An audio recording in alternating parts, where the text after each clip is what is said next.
By by Stalin சொல்லுங்க. வணக்கம். திரு ஸ்டாலின் அவர்களே, அனைத்து இந்திய அண்ணா திராவிட முன்னேற்ற கழகம் கட்சி பொன்மனச்செம்மல் புரட்சி தலைவர் எம்ஜிஆர் என்ற ஜீவன் தொடங்கப்பட்ட கட்சி. அம்மா என்ற சக்தி படைத்த தாய் கட்சி கட்டி காத்தாங்க. அப்படி அண்ணா திமுக ஆட்சி பொன்விழா கண்ட கட்சி. 30 ஆண்டு காலம் இந்த மண்ணிலே ஆட்சி புரிந்த கட்சி. 30 ஆண்டு காலம் ஆட்சி புரிந்த காலத்தில் தான் ஏழை எளிய ஒடுக்கப்பட்ட நசுக்கப்பட்ட விவசாய தொழில் அத்தனை பேரும் ஏற்ற பெற்றார்கள். இந்தியாவிலேயே ஒரு சிறந்த அது தமிழ்நாடு தான். அது தமிழ்நாடு வருவதற்கு காரணமாக அண்ணா திமுக அரசாங்கம். இன்னைக்கு பேசுறீங்களே, எங்க பார்த்தாலும் இந்தியாவிலே சிறந்த மாநிலம் நீங்களா கொண்டாந்தீங்க திட்டத்தை. அண்ணா திமுக கொண்டாந்தது, செயல்படுத்தியது, ஸ்டிக்கர் ஒட்டி ரிப்பன் கட் பண்ணி திறக்கிற. வேற என்ன செஞ்ச? நாங்க கட்டின மெடிக்கல் காலேஜ் நீங்க திறந்துகிட்டு இருக்கிறீங்க. நான் கட்டின சட்டக்கல்லூரிய நீங்க திறக்கிறீங்க. இதுதான் உங்களுடைய பணி. வேற என்ன செஞ்சிருக்கிறீங்க? அது மட்டும் இல்ல, ஸ்டாலின் சொல்றார் எடப்பாடி பழனிசாமி பாரதிய ஜனதா கட்சியுடைய அடிமை. இன்னைக்கு அண்ணா திமுகவை பாரதிய ஜனதா விழுகிரும். திரு ஸ்டாலின் அவர்களே, நீ எத்தனையோ அவதாரம் எடுத்து பார்த்த அண்ணா திமுகவை உன்னால உடைக்கவும் முடியல, முடக்கவும் முடியல. சில எட்டப்பர்கள் திமுகவோட சேர்ந்து அண்ணா திமுகவை உடைக்க பார்த்தாங்க, அதுவும் நிறைவேற்ற முடியல. நான் முதலமைச்சர் பொறுப்பேற்கின்ற பொழுது இதே திரு ஸ்டாலின் சட்டமன்றத்தில் பெரும்பான்மை நிரூபிக்கின்ற சூழ்நிலை வருகின்ற பொழுது திமுக கட்சி சேர்ந்த எம்எல்ஏ முதலமைச்சர், நான் முதலமைச்சர் இருக்கும்போது என் டேபிள் ஏறி டான்ஸ் ஆடுறாங்க. எப்படி டேபிள் ஏறி டான்ஸ் ஆடுறாங்க? சட்டம் ஈற்ற மாமன்றத்தில் இப்படிப்பட்ட ஒரு ரவுடிஸ்ட திமுக கட்சியில் தான் பார்க்கும். சட்டமன்றத்தில் நடலையோடு அமர்ந்து அவையை நடத்துகின்ற சட்டப்பேரவை தலைவரை கையை பிடிச்சி இழுத்து கீழே தள்ளிவிட்டு அந்த புனிதமான சட்டப்பேரவை இருக்கையில் அமர்ந்த சட்டமன்ற உறுப்பினர் திமுக உறுப்பினர். நீங்க எங்களை பத்தி பேசலாமா? பிறகு பெரும்பான்மை நிறைவேற்றப்பட்டு விட்டது.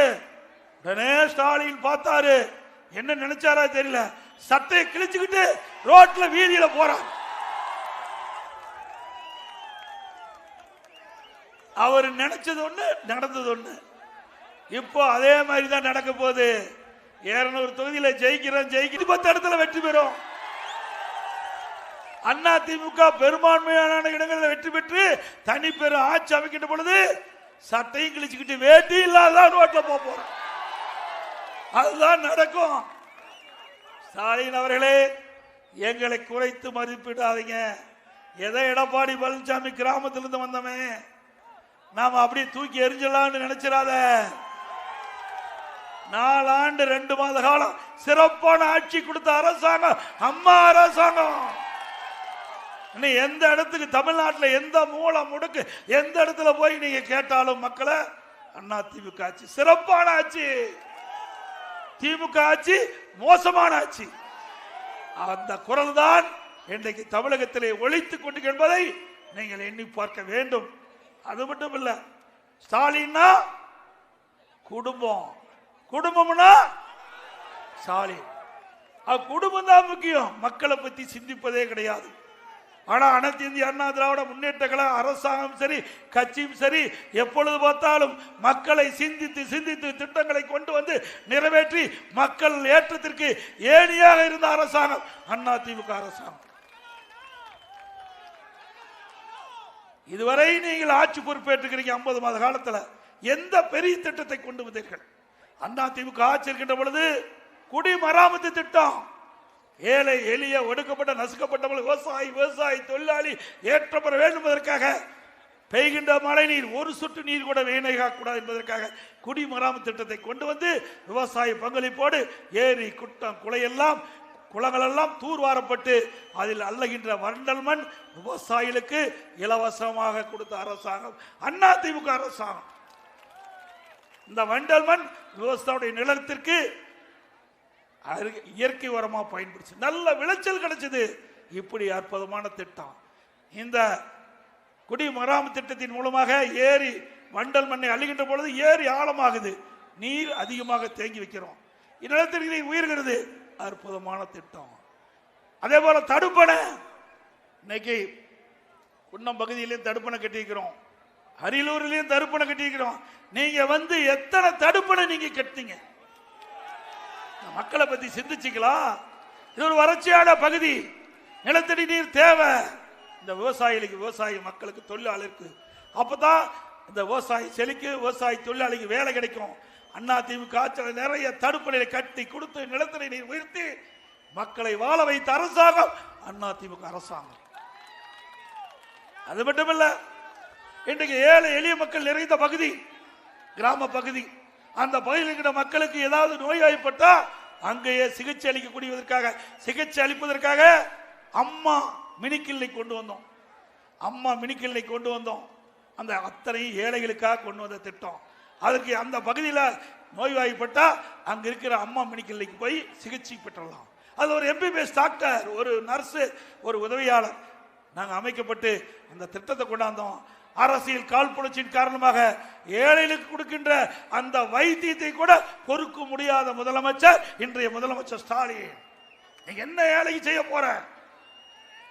அது மட்டுமல்ல, எங்கே நீட் தேர்வில் அருமை சகோதரி அனிதா அவர்கள் மரணம் அடைஞ்சாங்க.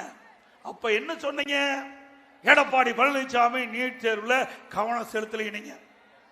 திமுக ஆட்சிக்கு வந்தா கொடுத்த முதலமைச்சர் இன்றைய முதலமைச்சர் ஸ்டாலின் கொடுத்து விட்ட 50 மாத கால ஆட்சி.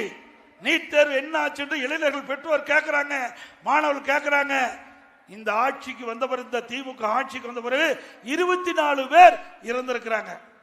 நீட் தேர்வு தோல்வி அடைந்த காரணம்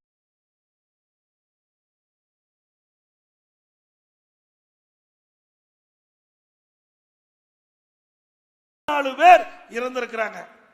நீட் தேர்வு தோல்வி அடைந்த காரணமாக நீட் தேர்வுல அவள் தேர்ச்சி பெறாத காரணத்தினால 24 உயிர்கள் இன்றைக்கு இழந்திருக்கின்றோம். இதுக்கு முழு பொறுப்பு ஸ்டாலின் ஏற்க வேண்டும். உங்களுடைய பேச்சை நம்பித்தான் நம்முடைய மாணவர்கள் எதிர்நோக்கி கொண்டிருந்தாங்க. ஆகா, திரு ஸ்டாலின் முதலமைச்சர் ஆயிட்டார், தேர்தல் நேரத்தில் வாக்குறுதி கொடுத்துட்டார், ஆட்சிக்கு வந்தவுடன் நீட் தேர்வு ரத்து, முதல் கையெழுத்து என்று அப்படின்னு எதிர்பார்த்த மாணவர்களுக்கு ஏமாற்றம் தான் மிச்சம். 24 உயிர்கள் இழந்ததற்கு காரணம் இன்றைய முதலமைச்சர் ஸ்டாலின் அவர்கள். அது மட்டுமல்ல, ஒரு கூட்டத்தில் பேசுறார் உதயநிதி ஸ்டாலின், நீட் தேர்வு ரத்து செய்வதற்கு ரகசியம் இருக்குன்னு சொன்னார். இப்ப துணை முதலமைச்சர் ஆயிட்டார், இன்னும் ரகசியம் வெளியிடவே இல்லை. எப்படி மக்களை ஏமாற்றாங்க பாருங்க, அப்பனும் மகனும். ஏமாந்துடாதீங்க. அது மட்டுமல்ல, அண்மையில் நடந்த சட்டமன்ற நிகழ்ச்சியில ஸ்டாலின் எழுந்து பேசுறார். நீட் தேர்வு என்ன ஆச்சுன்னு நான் கேட்ட கேள்விக்கு, இனி எங்களால ஒன்றும் செய்ய முடியாது, உச்ச நீதிமன்றத்தில் தீர்ப்பு வந்த காரணத்தினால எங்களால நீட் தேர்வில் ரத்து செய்ய இயலாது என்று சொன்ன முதலமைச்சர் இன்றைய முதலமைச்சர் ஸ்டாலின். அப்படின்னு எதுக்கு போய் பேசுறீங்க? எதுக்கு பொய்யான வாக்குறுதி நாட்டு மக்களுக்கு கொடுத்தீங்க? மாணவர்களையும் இளைஞர்களையும் பெற்றோர்களையும் ஏமாற்றி வாக்குகளை பெற்று ஆட்சிக்கு வந்தது இன்றைக்கு அப்படியே அந்த பல்ட்டி அடிச்சிட்டார். நாங்களும் இதைத்தான் சொன்னோம். நான் முதலமைச்சர் இருக்கும் போது இதுதான் சொன்னேன். உச்ச நீதிமன்றத்தில் தீர்ப்பு வந்து விட்டது, அதனால நாம் நீட் தேர்வை ரத்து செய்ய முடியாத நிலையில் இருக்கிறோம். எப்படியாவது நீட் தேர்வு இருந்து தமிழகத்துக்கு விலக்கு அளிக்க வேண்டும் என்று தொடர்ந்து வலியுறுத்திய கட்சி அண்ணா திமுக கட்சி.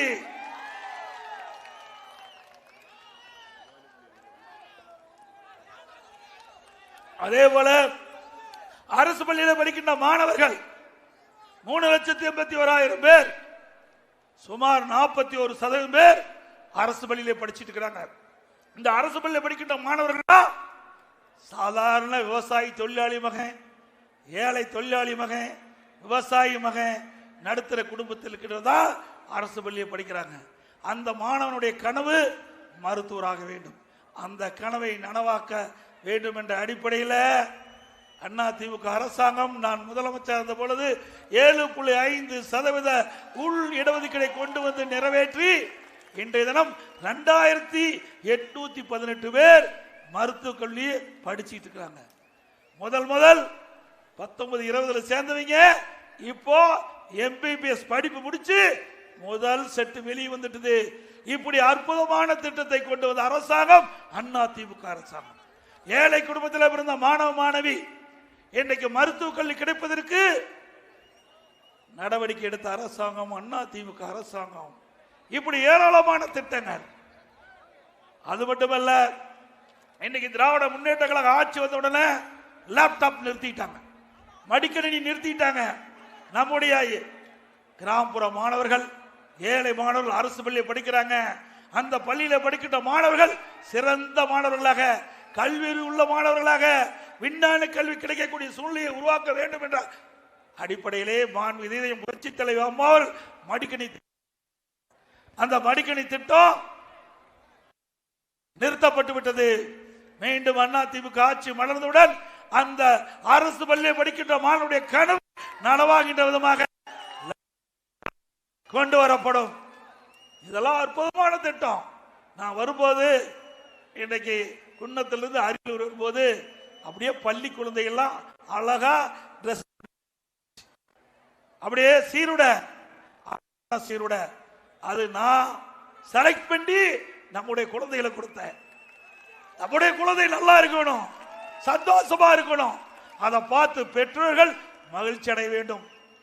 ஆகவே அந்த பள்ளியிலே படிக்கின்ற சாதாரண குடும்பத்தில் பிறந்த, ஏழை குடும்பத்தில் பிறந்த விவசாயி தொழிலாளி குழந்தைகள் அற்புதமான அந்த ட்ரெஸ் கட்டாவது யூனிஃபார்ம் போட்டுட்டு நடந்து வருகின்ற காட்சி பார்த்தேன். உண்மையிலேயே மகிழ்ச்சி. ஏன்றா ஒரு திட்டத்தை கொண்டு வந்து திட்டம் நிறைவேற்றி அதனால் அவர்கள் சந்தோஷப்படுகின்ற காட்சியை பார்க்கின்ற அந்த பாக்கியத்தை இறைவன் கொடுத்திருக்கிறார் உங்களால. இப்படி அற்புதமான திட்டத்தை தமிழ்நாட்டு மக்களுக்கு கொடுத்த ஒரே அரசாங்கம் அதிமுக அரசாங்கம். அது மட்டுமில்ல, திமுக கொள்ளையடிப்பில் தான் இன்றைக்கு முன்னணியில் இருக்குது. இன்றைக்கு கிராமத்தில் இருக்கிற மக்கள், இன்றைக்கு பெண் தொழிலாளிகள் அங்கங்கே 100 நாள் வேலை திட்டம் செயல்படுத்திக்கிட்டு இருந்தாங்க. திமுக தேர்தல் அறிக்கையில் திமுக தலைவர் ஸ்டாலின் அறிக்கை வெளியிட்டார். திமுக ஆட்சிக்கு வந்தால் 100 நாள் வேலை திட்டத்தை 150 நாளாக உயர்த்தப்படும். அந்த 100 நாள் வேலை திட்டத்தில் பணிபுரிகின்ற ஊழியர்களுக்கு சம்பளம் உயர்வு செஞ்சாங்களா? 100 நாள் வேலை திட்டத்துக்கு பதிலாக 50 நாள் வேலை திட்டம் ஆகி போச்சு. அந்த நாட்களை குறிச்சுட்டாங்க. அவளுக்கு முழுமையான பணம் கிடைக்கல. இப்படிப்பட்ட ஒரு அரசாங்கம் தேவையா? சத்தமா சொல்லுங்க. ஸ்டாலின் காது கேட்க வேணும். ஏன்னா அவர் தானே தேர்தல் அறிக்கை வெளியிட்டாரு. ஆக பொய்யான அறிக்கை விட்டு மக்களை ஏமாற்றுகின்ற கட்சி திமுக கட்சி. மாணவர்கள், இளைஞர்கள் கல்வி கடன் வங்கியில் வாங்கினாங்க, ரத்து பண்ணாங்களா? இல்ல. மாதந்தோறும் கேஸ் சிலிண்டருக்கு 100 ரூபாய் மானியம் கொடுத்தாங்களா? அது மட்டுமல்ல, திமுக ஆட்சிக்கு வந்த உடனே வீட்டு வரி, இந்த நகராட்சி, அரியலூர் நகராட்சி பேரூராட்சியில் 100% உயர்த்திட்டாங்க. நீங்க 1000 ரூபாய் வீட்டு வரி கட்டினா இப்ப 2000 ரூபாய் கட்டணும் வீட்டு வரி. அதேபோல கடவரி 1000 ரூபாய் கட்டினா 150% உயர்த்தி 2500 ரூபாய் கட்ட வேணும். குடிநீர் வரி உயர்வு போதாது, குப்பை வரியும் போட்ட ஒரே அரசாங்கம் திமுக. குப்பைக்கு வரி போட்டார். கரண்ட் பில் கேட்க வேண்டியதே இல்லை, அந்த அளவுக்கு உயர்வு. 52% கரண்ட் பில் உயர்த்தினாங்க. வருஷம் 5% கரண்ட் பில் உயர்த்திட்டே போறாங்க. இதனால கரண்ட் பில் நம்ம வீட்டுக்கு அதிகமாயிட்டு இருக்குது, தொழிற்சாலைக்கும் அதிகமாயிட்டு இருக்குது. இதனால தொழிற்சாலை எல்லாம் அண்டை மாநிலத்துக்கு சென்று கொண்டிருக்கிற காட்சி பார்க்கிறோம். இதற்கெல்லாம் விடிவு காலம் பிறக்க வேண்டும் என்றால் 2026 சட்டமன்ற பொதுத் தேர்தலில் அனைத்து இந்திய அண்ணா திராவிட முன்னேற்ற கழகம் வெற்றி பெற வேண்டும்.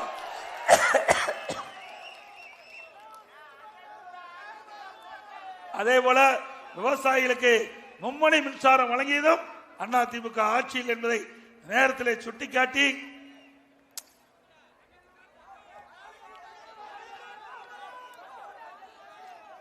அதிமுக ஆட்சியில் நிறைவேற்றப்பட்ட திட்டம். ஏன்னா போற பக்கம்லாம் முதலமைச்சர் ஸ்டாலின் பேசுறது அதிமுக 10 ஆண்டு ஆட்சியில் எந்த திட்டத்தையும் நிறைவேற்றவில்லை என்று ஒரு பச்சை பொய்யை சொல்லிட்டு இருக்கார் ஸ்டாலின் அவர்களே. இந்த அரியலூர் சட்டமன்ற தொகுதியில் மட்டும் எவ்வளவு திட்டங்களை நிறைவேற்றப்பட்டது என்பதை நான் இந்த கூட்டத்தின் வாயிலாக தெரிவிக்கிறேன். ராமநல்லூரில் 51 கோடியில உயர்மட்ட பாலம் கட்டி கொடுத்தோம். கொரோனா காலகட்டத்தில் அரியலூர் தொகுதி முழுவதும் அரிசி மற்றும் காய்கறி போன்ற நிவாரண பொருட்கள் இலவசமாக வழங்கணும். தொகுதிக்கு உட்பட்ட 180 கிலோமீட்டர் அளவு சாலைகள் நெடுஞ்சாலைத்துறை மூலமாக சீர் செய்யப்பட்டது. சுமார் 18 கோடி மதிப்பில் அணையை பலப்படுத்தியுள்ளோம். மருதையாற்றின் குறுக்கே சுப்பராயபுரம் பொய்யூர் இடையே 10 கோடி மதிப்பீட்டில் தடுப்பணை கட்டப்பட்டது. சுண்டிக்குடி மருதையாற்றின் குறுக்கே 12 கோடியில் உயர்மட்ட பாலம். வாரணவாசி ஆற்றின் குறுக்கே 12 கோடியில் உயர்மட்ட பாலம்.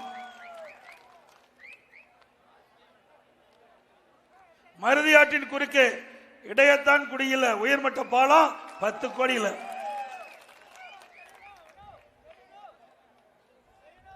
அதே போல தத்தனூர் வானதிரையாண்டிப்பட்டினம் சுந்தமல்லி சோளங்குறிச்சியில் அங்க உயர்மட்ட பாலம் 2 இடத்துல கட்டி கொடுத்திருக்கிறோம்.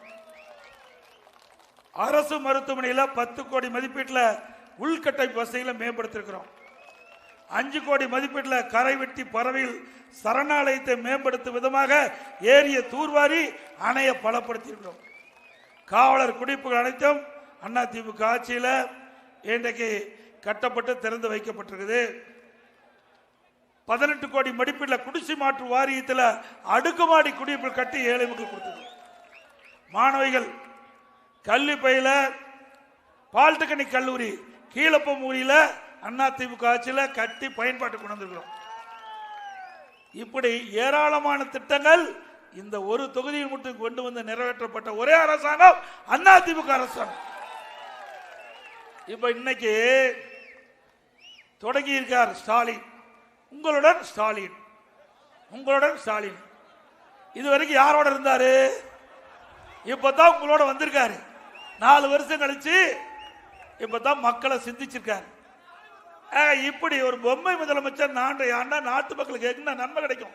இதுல பாத்தீங்கன்னா 46 வகையான அந்த அறிவிப்புகள் கொடுத்திருக்காங்க. இந்த 46 அறிவிப்புகளை ஏதாவது நமக்கு பிரச்சனை இருந்தா தீர்த்து வைக்கணும். ஏற்கனவே எதிர்கட்சி தலைவராக இருந்து திரு ஸ்டாலின் ஊர் ஊரா போய் அங்க பாயை விரிச்சு போட்டு மக்கள்கிட்ட மனு வாங்கி அதெல்லாம் பெட்டியில் போட்டு சீலை வச்சு பூட்டி வீட்டில் கொண்டு வச்சிருந்தாரு. அதெல்லாம் நகை அந்த பெட்டியெல்லாம் பத்திரமா இருக்கு. நகை பயிரம் எல்லாம் இருந்தது, தங்கமெல்லாம் இருந்தது. அந்த பெட்டி பாதுகாத்து வச்சிருந்தாராம், பூட்டு போட்டு சீல் வச்சு. சரி, ஆட்சிக்கு வந்த பிறகு அதெல்லாம் சீலை உடைச்சு போட்டு திறந்து அந்த மனு எடுத்து படிச்சு பார்த்து தீர்வு காண சொன்னார். தீர்வு கண்டாரா? அப்ப எதுக்கு இது? நீ தீர்வு கண்டிருந்தா இந்த மக்களுடைய பிரச்சனை தீர்ந்திருக்கும்ல. ஆக நாட்டு மக்களை ஏமாப்புதிலே 1ஆம் நம்பர் முதலமைச்சர் இன்றைய முதலமைச்சர் ஸ்டாலின் அவர்கள். மக்களை பத்தி கவலைப்படாத முதலமைச்சர். எப்பொழுதும் வீட்டு மக்களை சிந்தித்து சிந்தித்து அவர்களுக்கு என்ன வேணும் ஒரே ஒரு சாதனை படைச்சிருக்கார் ஸ்டாலின். அவருடைய மகனை எம்எல்ஏ ஆக்கினார், அமைச்சர் ஆக்கினார், துணை முதலமைச்சர் ஆக்கினார். இதுதான் ஸ்டாலினுடைய 4 ஆண்டு கால ஆட்சி சாதனை.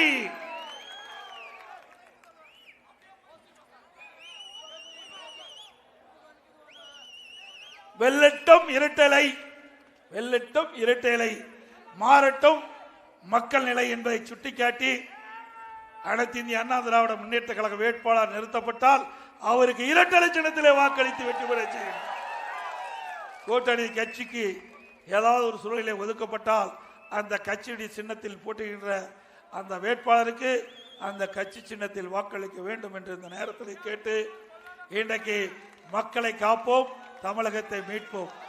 மக்களை தமிழகத்தை மக்களை தமிழகத்தை மக்களை தமிழகத்தை. நன்றி, வணக்கம். பாய் பாய் ஸ்டாலின் சொல்லுங்க. வணக்கம்.